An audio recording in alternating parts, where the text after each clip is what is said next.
हिंदी कार्यक्रम के श्रोताओं को सत्यानंद का नमस्कार। आज के कार्यक्रम में आपका बहुत बहुत स्वागत।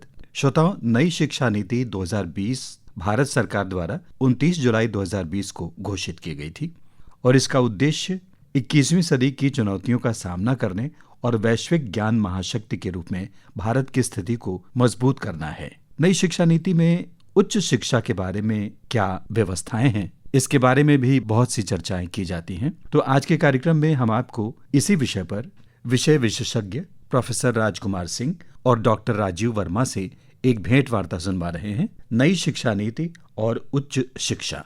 भेंट करता है डॉक्टर अनामिका श्रीवास्तव। हमारे साथ हैं डॉक्टर राजकुमार सिंह, जो कि MIT school of communication enhancement and transformation के हैं।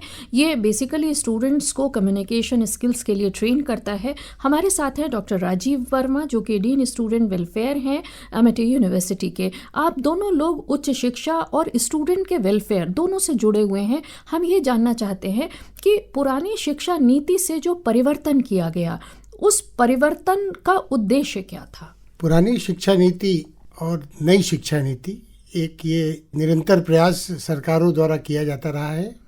उच्च शिक्षा नीति या भारतीय शिक्षा पद्धति में एक विशेष समय में कुछ बदलाव आवश्यक थे और नई शिक्षा नीति हम ये कह सकते हैं कि ये मूल रूप से व्यक्ति के समग्र विकास के लिए इस तरीके की नीति आज के समय में वर्तमान स्थिति को देखते हुए, विश्व की संरचना को देखते हुए आज इसकी आवश्यकता है।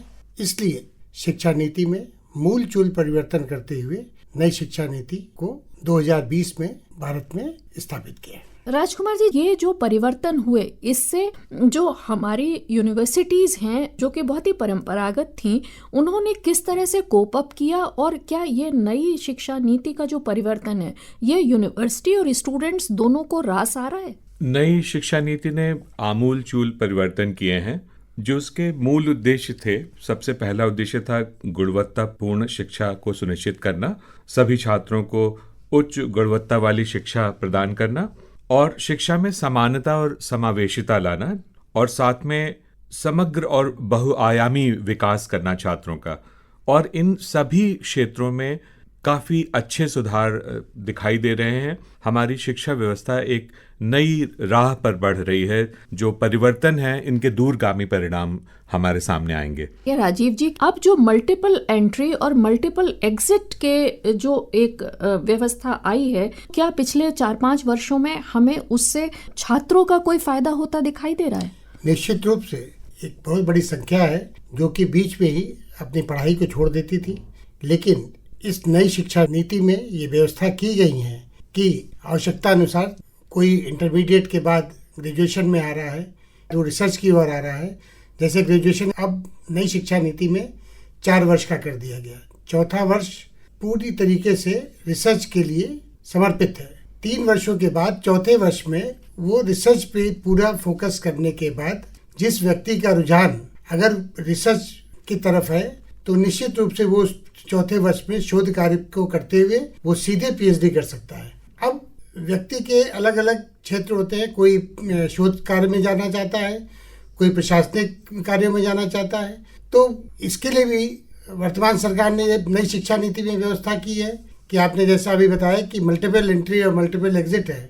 तो ग्रेजुएशन वो 3 साल में भी कंप्लीट करके वो पूरी तरीके से ग्रेजुएट माना जाएगा, बट वो एग्जिट करने के बाद वो पूरी तरीके से समर्पित हो पाएगा अपने उद्देश्यों के लिए। अगर वो प्रशासनिक क्षेत्र में जाना चाहता है तो उसके लिए 1 वर्ष उसके लिए एक बहुमूल्य समय है जिसमें वो प्रशासनिक सेवा की तैयारी करके प्रशासनिक में जा सकता है। उसी तरीके से जो शोध में जाना चाहता है वो शोध में। तो एक बहुआयामी एक मल्टीपल वेज गवर्नमेंट ने दिए हैं कि कम से कम कोई बेरोजगार न रहे और अपने इच्छानुसार आप काम कर सकें। एग्जैक्टली, वो अपने इच्छानुसार काम कर सके। अपनी इच्छानुसार काम करेगा तो पूरे मन से वो काम करेगा और जिस काम को करेगा वो पूरी तरीके से समाज के लिए, स्वयं उसके लिए और समाज को इसका बहुत बड़ा लाभ प्राप्त होगा। डॉक्टर राजकुमार, अगर हम शिक्षकों के पॉइंट ऑफ व्यू से देखें इस नई शिक्षा नीति में, तो शिक्षकों के लिए खुद के लिए बहुत कम समय बचता है उनके अपने अध्ययन के लिए, क्योंकि वर्ष भर वो हर 3 महीने के बाद एक सेमेस्टर का एग्जाम, उसकी परीक्षा, उसका रिजल्ट, उसमें उसकी व्यस्तता रहती है। जबकि पुरानी शिक्षा नीति में साल में एक बार एग्जाम होते थे, तो शिक्षक के पास ज़्यादा समय होता था। तो ऐसे में शिक्षक का टाइम मैनेजमेंट और उसका क्वालिटी इन्हेंसमेंट कैसे होता है? इसमें शिक्षकों के लिए प्रशिक्षण और जो उन्हें प्रोफेशनल डेवलपमेंट या जिसे पेशेवर विकास कहते हैं, उसके विशिष्ट अवसर प्रदान किए जा रहे हैं सरकार द्वारा। और यह अपेक्षा की जाती है कि आप एक शिक्षक के रूप में जब ज्वाइन करते हैं, अगर आप पहले शिक्षा प्रणाली की बात करें, मैं उसकी पूरी तरह से ये नहीं कहूँगा कि उसमें सारी बातें ठीक नहीं थी, लेकिन आप जब एंट्री करते थे एज असिस्टेंट प्रोफेसर या जिसे पहले लेक्चरर कहते थे, और आप प्रोफेसर होकर रिटायर हो जाते थे, और बीच में बहुत सारे पेशेवर विकास के या प्रोफेशनल डेवलपमेंट से आप उनके में सहभागिता नहीं करते थे। मतलब सिर्फ एक पर्टिकुलर टाइम हुआ कि आपने 8 साल में आप एक टाइम फ्रेम में आप बढ़ते चले जाते थे। और अभी बहुत सारे उनको प्रोफेशनल डेवलपमेंट जिसे CPD कहते हैं, कंटिन्यूइंग प्रोफेशनल डेवलपमेंट को अनिवार्य बना दिया गया है, और बहुत स्तरीय ऐसी व्यवस्था बनाई गई है जिसमें शिक्षक न केवल पढ़ाई करेगा बल्कि अपने प्रोफेशनल विकास के लिए कार्य करेगा, और उसका जिसे कहते हैं अल्टीमेट बेनिफिशियरी स्टूडेंट होता है। ये जो CPD है, इसके लिए क्या टीचर्स को अलग से समय मिलता है कि वो बीच में कुछ ब्रेक लेके अपने उस CPD के लिए काम कर सके? निश्चित रूप से पढ़ाई के लिए अलग से समय की व्यवस्था है।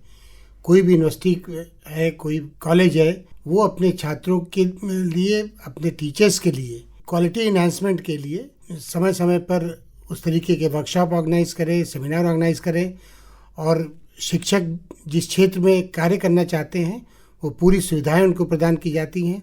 आज शोध के क्षेत्र में सरकार भी काफ़ी आगे आ गई है।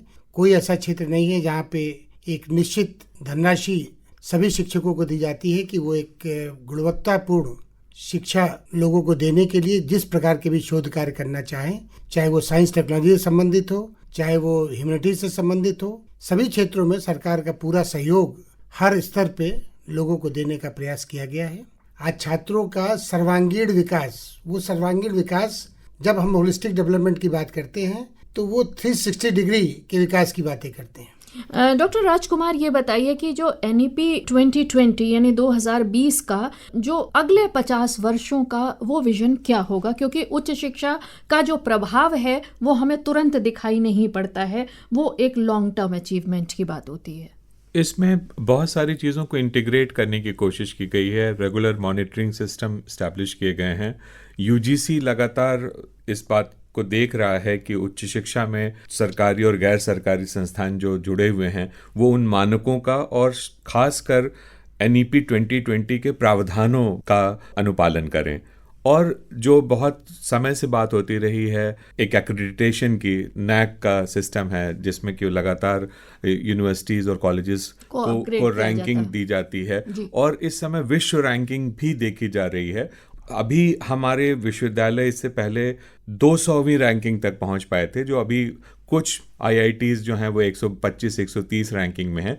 तो हमें वो सफ़र तय करना बचा हुआ है। जो सर्वोच्च विश्वविद्यालय हैं जिसको विश्व स्तर पर मान्यता है, ये उस दिशा में बढ़ता हुआ कदम है। जब ये कदम जब उठाए जाएंगे, इनका अनुपालन किया जाएगा, तो आगे आने वाले 10-20 वर्षों में, या जब हम बात करते हैं 2047 की जो हमारा मिशन है, भारत के जब 100 वर्ष पूरे होंगे, तो न केवल भारत एक विकसित राष्ट्र होगा और साथ में एक ऐसा राष्ट्र होगा जो शिक्षा के क्षेत्र में भी आधुनिकतम और सर्वोच्च शिक्षा प्रदान कर रहा होगा। बहुत ही सुंदर बात कही आपने डॉक्टर राजकुमार। 2047 में हम उच्च शिक्षा के क्षेत्र में विश्व के मानकों के आसपास पहुंचने की कोशिश करेंगे।